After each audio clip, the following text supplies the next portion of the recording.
भरी जवानी में अपना ही मुंह काला करना, ये अत्यंत दुख की बात थी। ये तो वो समय होता है जब हर लड़की को सुंदर दिखने की चाह होती है, पर इस दुनिया में बैठे एक से बढ़कर एक हवस के भूखे दरिंदों से बचने के लिए राजकुमारी को यही कृत्य उचित लगा। और इसके सिवा वो बेचारी सोचती भी तो क्या। उसका इस दुनिया से मन तो तभी उठ गया जब वो अपने खुद के घर में खुद के बाप से ही नहीं बच पाई, तो अब तो फिर भी वो घर से बाहर ऐसी खुली दुनिया में थी जहां ऐसे ऐसे भेड़िए रहते हैं जो हमेशा किसी को भी नोच कर खा जाने की फिराक में रहते हैं। इसी सोच के साथ अत्यंत भारी हृदय से वो अपने पूरे शरीर पर कालिख पोत लेती है।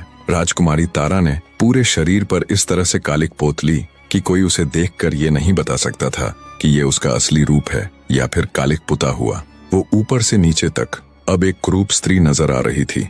राजकुमारी तारा ने जब इस हुलिये के साथ पानी में अपनी परछाई देखी तो वो भी खुद को नहीं पहचान पाई।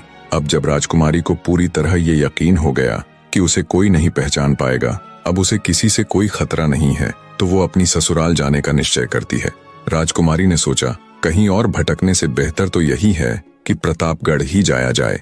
कम से कम वहां अपने पति को तो रोज देख लिया करेगी। अब उनके सिवा इस दुनिया में उसका है ही कौन। हाँ, ये अच्छा विचार है। इससे मैं उनके पास भी रह लूंगी और अपने परिवार की सेवा भी कर लूंगी, और किसी को कुछ पता भी नहीं चलेगा कि मैं कौन हूँ, और ना ही मुझे किसी को यह घिनौना सच बताने की जरूरत पड़ेगी। इन्हीं विचारों के साथ राजकुमारी तेजी से अपनी ससुराल यानी प्रतापगढ़ की ओर बढ़ रही थी। तभी उसे रास्ते में एक गाड़ीवान दिखाई दिया। राजकुमारी तारावती कुछ धन के बदले उसकी गाड़ी में बैठ गई।